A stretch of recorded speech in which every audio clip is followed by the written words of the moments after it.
Hi everyone, and welcome to the Cybersecurity Sauna. My name is Janne Kauhanen, and I will be your sauna majuri and the host of this podcast. Thank you for joining us for another session where we sweat out the hot topics in security. Welcome to all listeners, and be sure to follow us on Twitter at Cybersauna.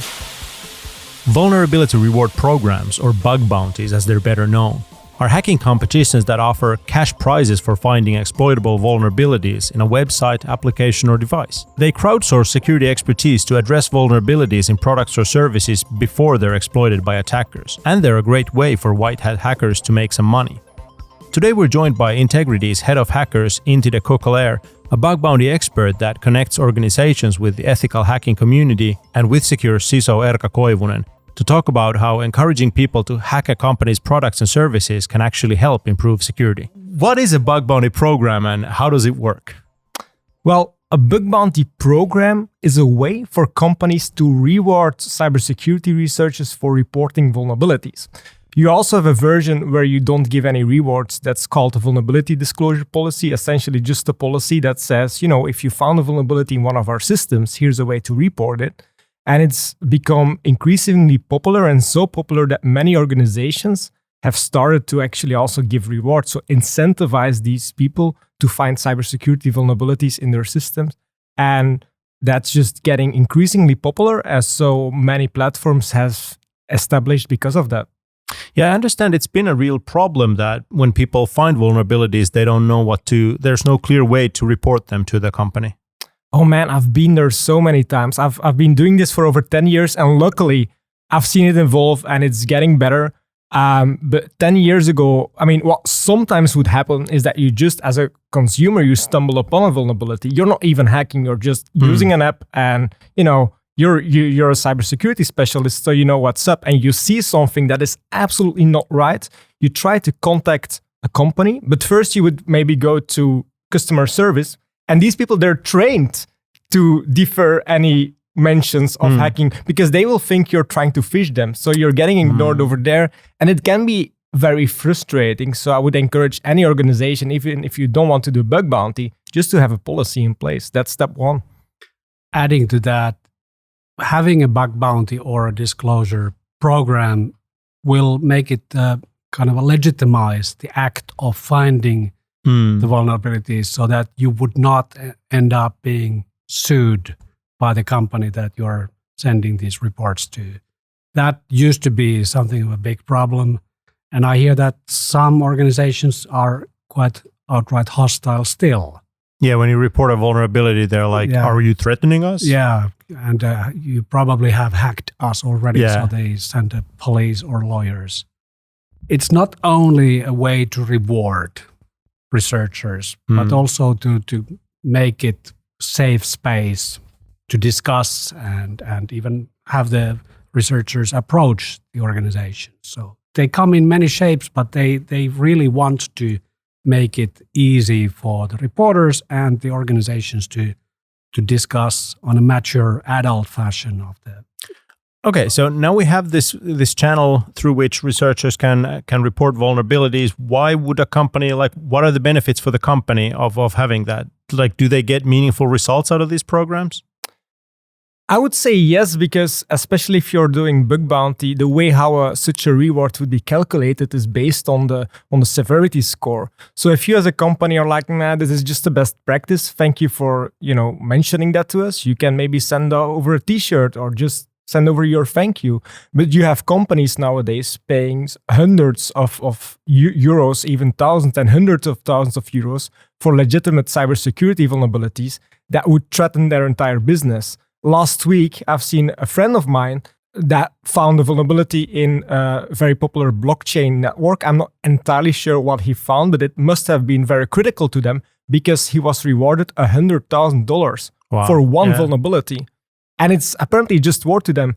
What's also important that really puts it aside from being extortion is you as a company, you get to decide the reward. The report is disclosed to you beforehand, and then afterwards you kind of get to say, okay, we want to thank you, and this is how much we're giving you. But at no point the researcher will be withholding any information for you. Right. One of the added benefits is that you kind of create a runway through or funnel through which these reports come in. you incentivize researchers to come first to you. And in that sense, for a short period of time, you gain the exclusivity of that bug. And that might become handy because you want to develop a fix for that in order to protect the users and the installed base that might explode if that bug gets used to their disadvantage. So you buy yourself a bit time. Right. So you're not racing against the 0 day being exploited in the wild. You have the 90 days or whatever to develop a fix. Hopefully, yeah. Yeah.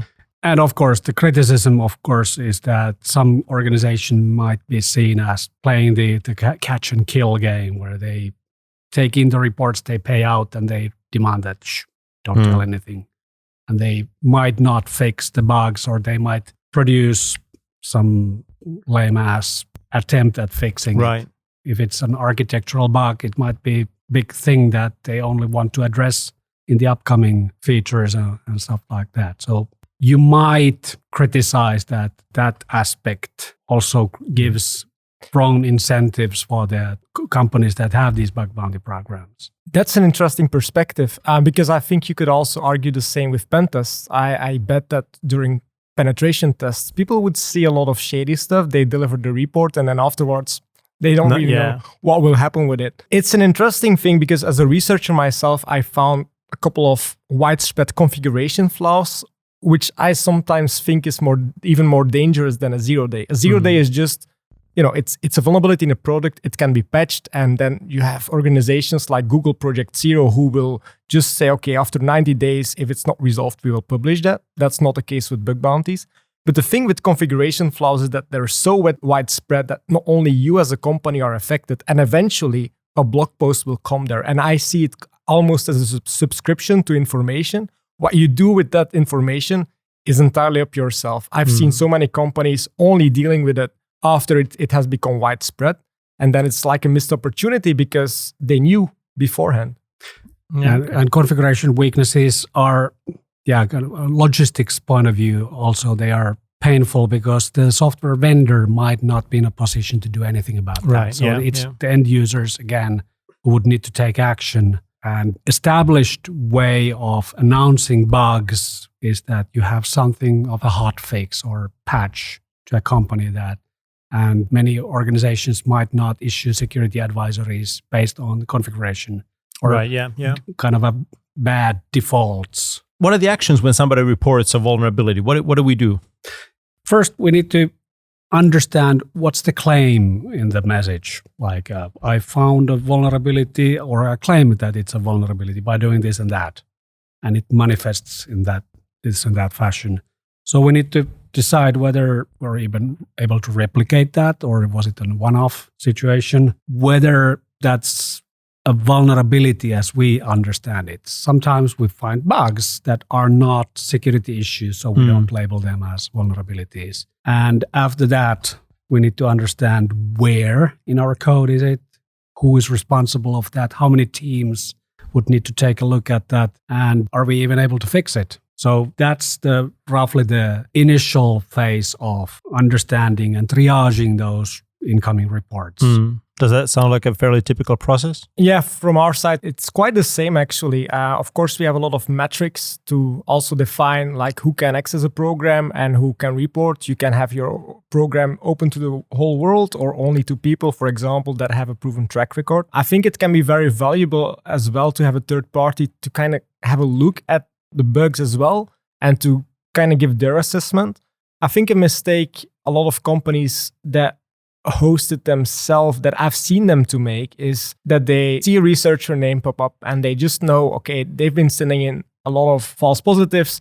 This is also probably going to be the next false positive. Yeah, there's that bias. There can be a bias, and we try to take away that. Of course, we also have metrics to help people improve. But if I look at myself back in 2011, I was 16 years old back then. I reported my first bug, and 90% of what I reported was still not a valid vulnerability. It's not like I wanted to harm the companies. I just didn't know better. I was very enthusiastic. I just wanted to go for it. But then over the years' time, I grew, and I'm very happy that these companies kept on listening to me, because maybe after the 10th bug, that was a false positive, the 11th was the actual jackpot. I think for everybody that manages their program in-house, that's the most important thing, to still put time into it. But then again, it may be very resource draining. So I'm not trying to advertise bug bounty services too much, but it can definitely help you scale these things a little bit. I can relate to that. And definitely sometimes we see all kinds of broken English being played at us. And a techie that has found a vulnerability is not necessarily spending that much time on expressing and telling a narrative. They want to share the details. And we have a wide portfolio of products. So it might be that we have hard time figuring out which product does it even be off in the first place. So far, we have managed. And there's always the fear that someday, we're getting overwhelmed with too many reports that we can't make sense of it. And then that's when we call you. But on the other side is that when we're doing the triage and we're trying to determine whether this is relevant and whether this is actually causing harm to the end users, the triage can go wrong. You might be quick to determine that this is a nonsensical issue and this is a won't fix issue. And we have made a determination. We want, if there's going to be a mistake in that, we want to be the one making the mistake, not so that a hired help, if you will, makes that determination and only presents us that this was a false positive report. You don't need to worry about it. We've heard of stories where the initial triage got it wrong, and afterwards there was a huge problem when the disclosure in the wild then proves that to be wrong. So currently we want the company to understand it's our job to understand, it's our job to make the determination what to do about those fixes. And if we get it wrong, we should be the only company to put the blame on it. Makes a lot of sense. I think the keyword here is transparency. Bug bounty providers shouldn't be determining what is necessarily a payout worthy or what not, or what is, how you should assess your vulnerabilities. Because if anything, you know your company better than we will ever do. That's just the fact. We may have triaged 1,000 vulnerabilities. You will still know better. But one thing that we can provide as a platform is we can kind of do the initial sorting a little bit, the prioritization, and help with that as well. I think it's also important, you're talking about won't fixes. Even if you get the opportunity to fix a best practice, I would always do so, because from our perspective, I thrive on the creativity of hackers. And sometimes I've seen a hacker report 9 won't fixes or best practices, and then his 10th report is like a chain of all these things together. And all of a sudden he has access to the database because of using an open redirect somewhere, and then something else. Bugs that initially you wouldn't really care a lot about, but then combined, it's like a wonderful thing. It's like a puzzle, and it also comes together. And that's true. And my team reviews each and every won't fix verdict. So there's an added layer there so that we see if the team had made a hasty decision or if they just were lazy today. So they don't get away with that. Okay, so what about from the researcher point of view? This is a way for you to responsibly disclose your vulnerabilities and maybe get a t-shirt or some money for it as well. Are there other benefits for the researchers from a bug bounty program? Yeah, I would argue that's how it started. Like I said, I've been doing this for over 10 years now, and I've really seen it evolve as a full-time job for some. When I graduated, I never really wanted, and I say this with all due respect for pen testers, I never wanted to become a pen tester. Why? Because I didn't like the whole reporting part, like the consultancy part. I wanted to work for whoever I wanted to. I wanted to research on exciting things. And if bugs came out of that and I could report them and earn some money with my research, absolutely fine. And I think in a way, bug bounty is an enabler for some, especially in countries where the average wage isn't as high. For a lot of people, it totally makes sense to go full time. But now that the adoption of bug bounties is getting high even in Europe. If I look at our own platform consisting of around 50,000 hackers, just a little under 5% is actually a full-time bug bounty hunter. But that's quite a high number, especially if you look where all these people live, etc. So yeah, I think it's becoming a job, just like having Airbnb apartment to some is a job. Yeah, okay. So it can be a full-time profession, but it can also be a way of like making a little money out of a hobby. Yeah, exactly. And I'm curious what your opinion on this is, because I know that at here, you also do a lot of cybersecurity research. The interesting aspect to me is that it finally can kind of fund some research. I wouldn't say you would get everything out of it, everything that you put into it, because sometimes good research doesn't necessarily lead to good, valid bugs. But I've seen people break the internet every year, for example, at DEF CON, at Black Hat in Las Vegas. And what's interesting to me is that there's always a slide. I reported this to some bug bounty programs and made some great money with it. And which makes me really happy, because then I know that maybe next year they will have even more time to dedicate to bug bounty research. So reporting a vulnerability on a bug bounty program doesn't prevent you from doing a black hat talk on it? Well, it depends. If it's a configuration flaw, for example, I just want to mention James Kettle from Portswigger. That's the guy that literally breaks the internet every year. He's done a lot of very good research regarding cache poisoning, for example, HTTP request smuggling. And these are just issues that kind of affects every company. So even if a company wouldn't fix it or wouldn't respond to a vulnerability disclosure, he can just still go ahead and talk about it. He just cannot mention, of course, all the affected companies. But at that point, at the point that he actually does a black hat talk, it does become a risk to some. Some may find convenience in the fact that a new methodology isn't published yet, but at a given moment, research will be published. You won't be named and shamed, but if there's something new to discuss, it will be discussed. And in our own vulnerability reward program, once we have a fix out, once we have paid out the reward, there's no hooks attached. Right. So the researcher is free to publish and blog about that, and we're not even requiring them to tell where they are going to present that material. Information wants to be free. And if it happens that during the process, when we are still trying to figure out the best way to fix it, the only leverage we have for the researcher is that we might opt out not to pay and reward and add the name to Hall of Fame, because that was in violation of the rules. But of course, we can't prevent the person from writing publicly about those vulnerabilities. So you're talking about our own program right now. And let's say somebody in the audience is loving the idea of a bug bounty program, wants to set up one for their own organization. Is there any sort of guidance, like what are the best practices in setting up a program? Is there anything we would have done differently with all the experience we have of our own? Yeah, quite differently. We started an in-house program. We have internal people handling from first level contacts to triaging, to fixing, to paying out the rewards, the kind of having the Hall of Fame established and all the community that goes into it. We would start now, we would outsource much of the grunt work, and we would definitely seek to leverage the communities of competent researchers who we could even attract, taking a closer look at our products. So you're talking about partnering with a company like Intigriti? Indeed, yeah. So we would like to understand whether we could even provide some sneak previews of some of our technology before we let our customers suffer from the mistakes that we might have left there. Does that make sense? Yeah, absolutely. I think a vulnerability disclosure is always a good idea.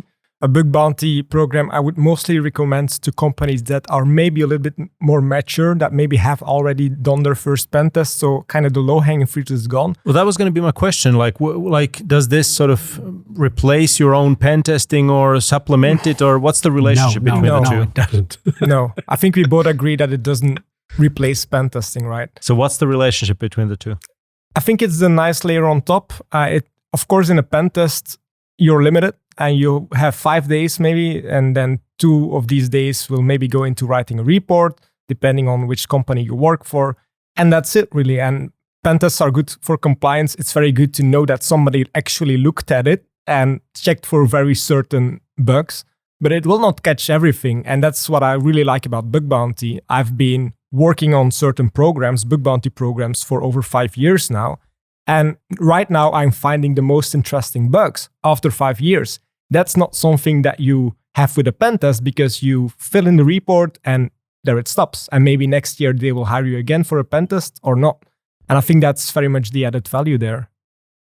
I would even go a bit further. So we have a focus on shifting left as possible, so that choice of architecture, secure design and secure coding and quality assurance should matter quite a lot. And then whenever the bug bounty program then provides us with evidence that we have failed somewhere before shipping that piece of software to the victims, the customers, we always take a hard look at where was this problem and where did it manifest? Where should it have been caught? Yeah, are we not catching these types of bugs? And is this a product that we are actually investing in going forward? Or is it nearing the end of its life? That type of discussion takes place.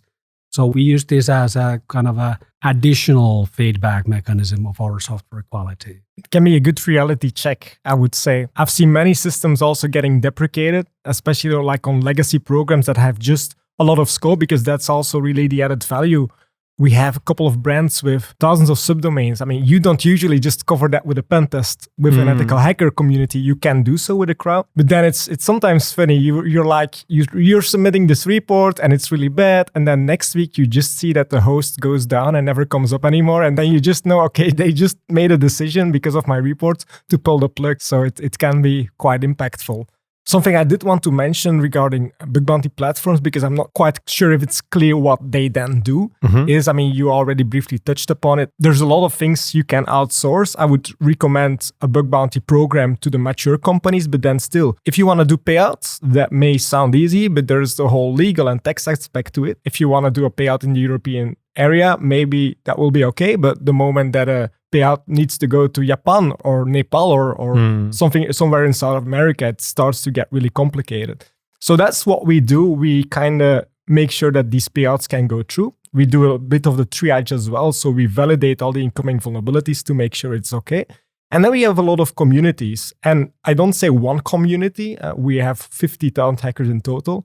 But it's more like sub-communities that are very specialized at one certain thing that we bring all together. And then what's interesting is that if you do not want to expose yourself to the whole world of crowd security testers at once, you can start off with the private programs. Like you say, you can give early access to certain individuals that we have ID check, that we know who they are, etc. So there's some vetting taking place, and then you can ship some products to them and they can do the testing and they get paid for whatever they find. Right. Okay. So you have those sub-communities, those tribes. So if I have like a brand new IoT device, I want opinions on that. You sort of know the guys who are into that sort of thing. Yeah, exactly. And if we don't have them, we will make them. We have this very interesting project that we set up together with Intel for finding vulnerabilities in something that is very complex within their chip levels, but it's absolutely important that enough people look at it. And it's not like you have these people just falling from the trees. It's not like everybody is a chip expert. So what I really like about the community is that you do have a network of people that are willing to share their knowledge. So we kind of then set up this education program so we can build this generation of testers. So it's even more than that. It's not only gathering the community, it's also creating the community and inspiring people that are maybe good at one thing to do research on something else as well. So what exactly are these researcher communities? What do they do when they're not reporting vulnerabilities? That's an interesting question. I think these communities, I mean, I'm part of one, but there's no like single community, and it's also, you never really get a membership card either. So it's like I can feel part of a certain community. And then maybe just by following some people on Twitter or engaging with them, actually consider myself part of the community. If you were to separate some communities, I think it would boil down mostly to skill level and not necessarily how good you are, but more like what kind of interests you have. You have a whole community against like reverse engineering. OSINT is a big community as well. In the bug bounty community itself, you have large community of the automators, I would say, the recon people that mainly just go for the very, very big targets with tons of subdomains and are extremely skilled. The moment your subdomain goes live, they already have a notification in their personal Slack instance. So you have a lot of people that create stuff. You also have a community of educational people that really like to share their research or talk about or explain vulnerabilities to newbies, essentially. You also, of course, have the CTF folks. And then it's about web apps, it's about IoT, etc. But we all have one thing that connects us. And that's one, the passion for cybersecurity, but also the openness, sharing stuff. Because it doesn't really sound logical to you, maybe, if I have a certain piece of information that I know that can net me thousands of dollars on bug bounty programs, and I'm just still throwing it out there on Twitter, sharing a blog post about it and informing the world, want to make some bug bounties, here's how to do it. But still, people do that in the bug bounty community, and that's really interesting to me.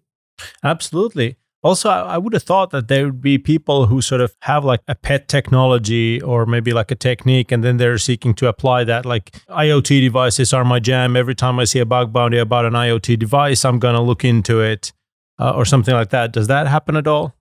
Yeah, absolutely. And I think in a way, platforms also can fix or attempt to fix like the gap that there is. Like a lot of companies are looking for cybersecurity talent, especially in like niche sectors where you are seeking for specialists in SCADA, for example. Belgium is a small country. You don't have so many experts on there, but we do have this platform with people from 140 different countries where you can just within the click of a button connect to. And I think that's also quite interesting for these companies, that it's like these communities are all only one click away. So we try to categorize these people without people not to feel like numbers. That's also important. Nobody likes to be labeled, but what we try to do is we try to analyze their reporting history a little bit, see what they're really into, see what they like, and then try to connect them with even more companies that would benefit from it. So everybody benefits. It's the researchers, they get the most relevant programs, and the companies, they get the researchers that they're really looking for. And this is where the professional vulnerability program companies are way better than us running the in-house navel gazing program as we have, since we can't afford to build that type of community and we can't tap into that type of resource ourselves. So this is where the partnership would naturally start with. But also what Inti was just saying made me think of something else.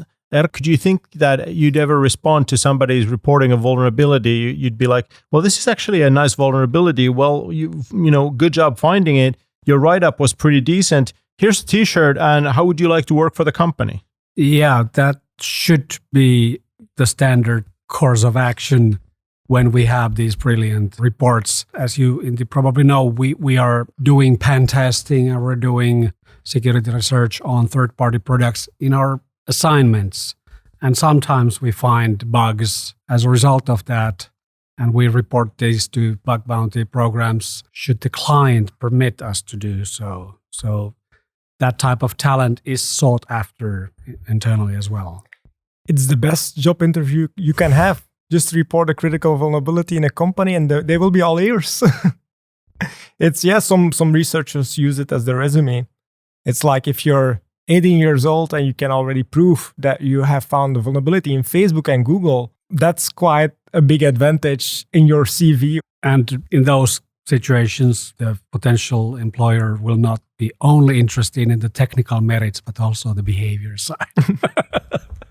These sound like useful things to have now that you'd explained them, but I never would have thought about some of these aspects. So what are the things in your experience that separate successful bug bounty programs from unsuccessful ones? How do you even measure that success? That's a very good question. You could argue payouts, but that would be the best answer, because as a hacker, it's always nice if you have market level payouts. So we continuously measure how high a payout should be for a certain maturity to be like market value. So that's something you'd help companies with, like yes. what kind of rewards to give? Yeah, because it's not like, not everybody needs to give the same rewards. But for me personally, and now I'm putting on my hacker hat, it's maybe less obvious. It's just how personal you are with the hackers. And that's also what we try to do. If I test your service for a week straight and I don't find anything the first days, and then I find this crazy bug, I want to get a decent response. I want to learn about what you guys are going to do with it. I want to see the reaction, because very often I'm more excited about the process than about the payout. And we try to enable companies and educate them on how to interact with this community. You can almost have a couple of fans, people that are really loyal to your program. And then we get to situations where people hack for programs on years, where you find vulnerabilities that otherwise nobody could have found. It's more about community building, not only for the platform, also for your own program. Yeah, and I arrive in this scene from basically corporate responsibility point of view. So we produce software that people deploy in their systems, or we run cloud services where people donate their data to be inspected. So while we do what we can to make it secure enough, we know that, well, it's a messy place to work with humans. It's a messy place to keep track of all the technology generations that you have to deal with. So bugs will end up in that product, and we want to treat people who take the time to research and report. We want to treat them with dignity, and we want to compensate their time. I know that we are not on the high scale. We're not paying that well. And we kind of start from the assumption that nobody is building their primary living using the money that they obtain from us. But it should still be enough to feel that we care. And also, as Inti, you mentioned, we want to also demonstrate that that finding led to improvement in the software, that we've not only fixed that particular instance, but we probably made wider changes to make it not possible to have similar bug families manifest in the product. And if we get caught trying to cheat, we deserve all the bad rap that would follow that. So as a person who runs a program like this, how do you measure the success? Like, is it worth our while? Like, what's the measuring stick there? Yeah, we're not measuring by money. Well, we do. We sometimes report that, we have reached this and that payment level, but it doesn't guide us. The depth of internal discussion that goes to when we are having these review sessions where we also decide the payout level, they are the measure of success to me. My team runs these review sessions, and we always want to understand what happened down to the left side of the development process. And sometimes we catch situations where there was a deliberate choice to not have a certain development team well enough resourced. And when we start to pile up similar vulnerability reports, we keep insisting that you probably want to address this, because otherwise you're not only going to disappoint your end users, but you're going to actually tarnish our brand. And it's not about us paying some thousands of euros, but the brand might be worth millions. You probably want to do something before we start screwing your budget. So the measure is the quality of these discussions and what type of improvements they lead to. Okay, that makes sense. That's why we still insist on having the bug bounty program internal to the company, although we recognize that there are some aspects that are so much pain to run internally, like the payout part. Yeah. We, for instance, need to do check up on to see whether the person is not on a sanctions list. We don't want to end up paying to terrorists or oligarchs. I didn't even consider that. Is there something? That's a big deal, yeah. Yeah, we do that. We have automated screening for that. Because especially nowadays, it's very important. The situation also can change every day. So especially when, for example, dealing with US-based customers, then it's also entirely different stories. So it's a complex situation that, in my opinion, can be best done automatically with then also human validation on top. You don't want to be making any mistakes against the sanctions list nowadays. Right, and I've also seen some, I don't know if they're intentional attempts at muddying the waters, but organizations that have clearly been attacked and had their data stolen, they then try to sort of spin it as, well, this was a pen test and we paid a bug bounty for the return of the... No, you got ransomed. Yeah. Let's not mince words. Yeah, Web 3.0 is right with that. Yeah.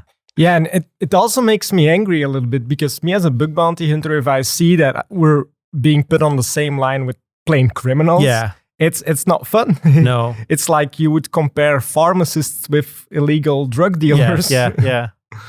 All right. But a lot of organizations are using open source software, or at least software that has open source components in them. So now that somebody reports a vulnerability and we're looking at it and it's in one of those open source thingies, now, is it really my company's job to pay a bounty for this, or who's going to fix it for me?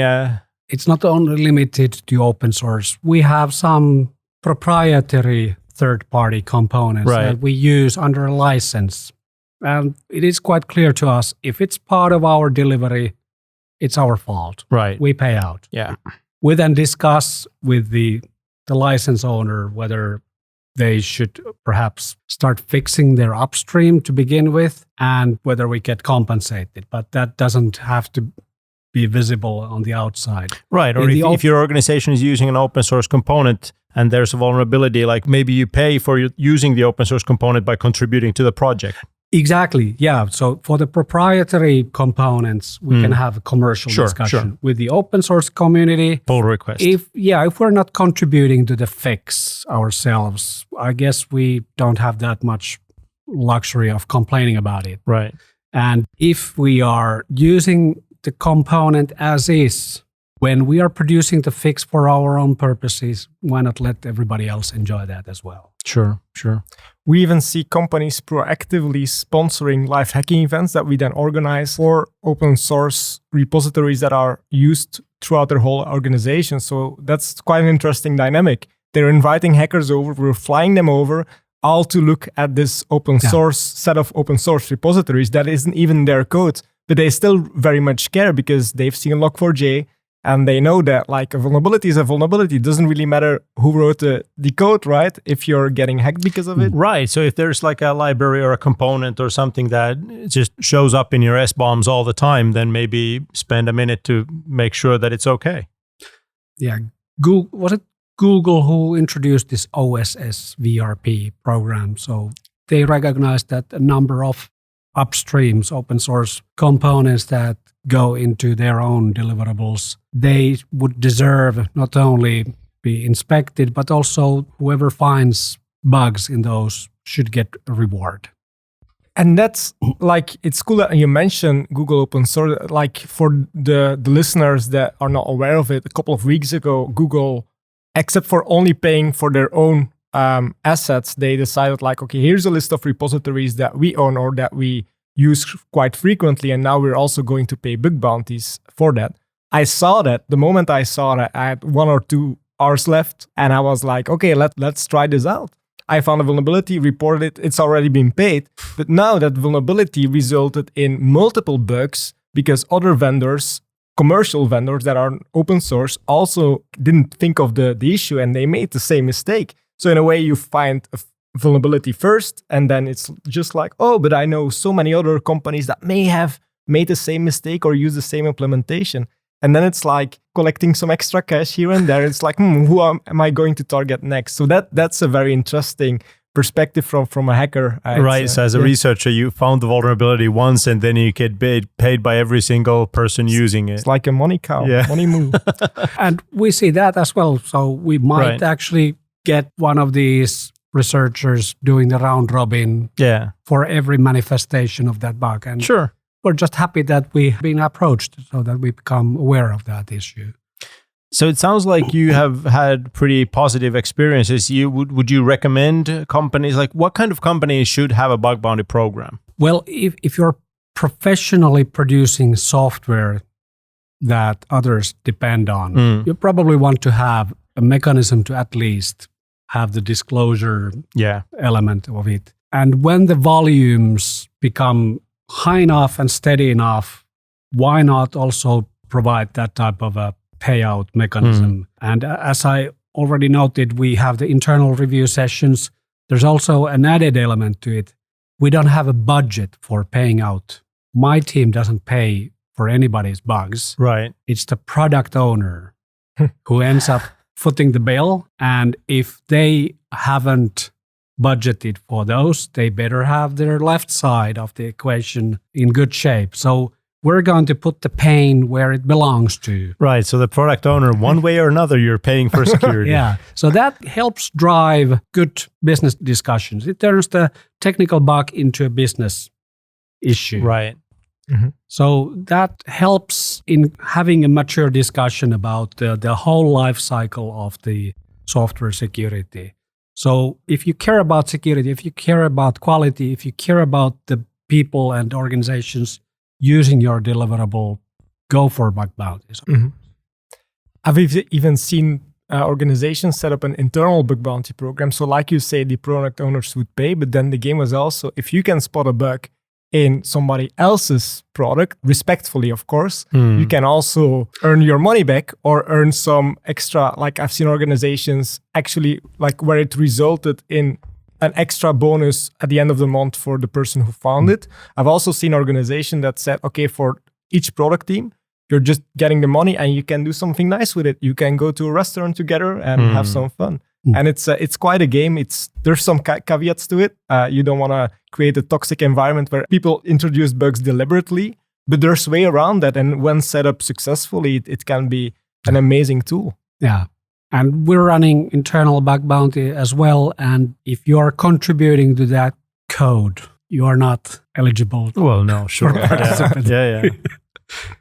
Okay, but it's a good way to turn the sort of the pranking culture we have inside the company into something productive. Yeah. All right. What would be into your advice to the listeners who maybe want to get in on the bug bounty action as researchers? Maybe silly, but it's like the biggest hurdle I see for most people is finding your initial bug. Once you're into that mode and you know that you can find bugs in Fortune 500 companies, your mindset changes quite quickly. But people have to be aware that there's a lot of people looking for these things, and you probably will not find your first bug in the first week, maybe not even the first month. So try to aim for that first bug and don't give up. There's a ton of resources online. On YouTube, there's a couple of very good blogs. I personally really like to keep up with all the news on Twitter because there's some very good tips over there. So whenever there's some new research to be published, you just know that the internet will be full of vulnerabilities with that class. So that may be a very good way to start. Start with a new piece of research, just try to really understand it, and then go hunt, because the time is ticking, and the sooner you can get to all these targets, the higher the chance you can earn your first payout. But the payout shouldn't be the goal. Try to do bug bounty to learn something. And that's also what I try to do. I don't just see another bug bounty target as a client. I try to hunt on the things that pique my interest, something that maybe I want to do research on. And I think that's the most interesting way to approach it, because once you found your own technique or methodology, you can just repeat it over and over again and sharpen it. Don't expect it to be all right the first week. It can. In my case, it's after 10 years, I'm still improving. But I think that patience is the key element here. That was a beautiful way to wrap it up. I want to thank you, Inti and Erka, for being with us today and talking us through this topic. Thanks, guys. No worries. Thanks. It was a pleasure. That was the show for today. I hope you enjoyed it. Please get in touch with us through Twitter with the hashtag Cybersauna with your feedback, comments, and ideas. Thanks for listening. Be sure to subscribe.